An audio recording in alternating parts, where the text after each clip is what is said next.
എല്ലാവരെയും വെറൈറ്റി ചാനലിലേക്ക് സ്വാഗതം ചെയ്യുന്നു. ഏത്തയ്ക്ക തീരെ ചെറിയതായിട്ട് പൊടിയായിട്ട് അരിഞ്ഞ് ഒരു നേന്ത്രപ്പഴ പുട്ട് ഉണ്ടാക്കി നോക്കിയാലോ.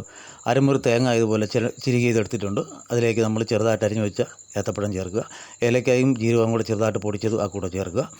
മധുരത്തിന് ആവശ്യത്തിന് പഞ്ചസാരയും കൂടെ ചേർത്തിട്ട് ശകലം എള്ളും കൂടെ ചേർത്ത് നല്ലവണ്ണം അത് കുഴച്ച് മിക്സ് ചെയ്ത് മാറ്റി വെക്കുക.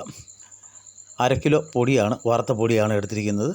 അത് കട്ടയില്ലാത്ത രീതിയിൽ നല്ലവണ്ണം പുട്ടിന് കുഴയ്ക്കുന്ന നല്ല രീതിയിൽ അത് കുഴച്ചെടുത്തിട്ട് പുട്ടുകുറ്റിയിലേക്ക് ആവശ്യത്തിന് ഉപ്പും കൂടെ പൊടിയിലേക്ക് ചേർക്കുക.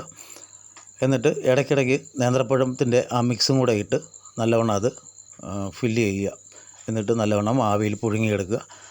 നല്ലൊരു പുട്ടാണ്. സാധാരണ ചെയ്യുന്നതിൽ തേങ്ങയൊക്കെ പഞ്ചസാരയൊക്കെ ചേർത്ത് ചെയ്യുന്നതിലും വ്യത്യസ്തമായിട്ട് ഇങ്ങനെ ചെയ്യുന്നത് കഴിക്കാനും നല്ലതാണ്. നല്ല മധുരമൊക്കെ ഉണ്ട്. എല്ലാവരും ഇതുപോലെ ഒന്ന് ചെയ്ത് നോക്കുക. വീഡിയോ ഇഷ്ടപ്പെട്ടാൽ ലൈക്ക് ചെയ്യാനും സപ്പോർട്ട് ചെയ്യാനും സബ്സ്ക്രൈബ് ചെയ്യാനും മറക്കല്ലേ. Thanks for watching.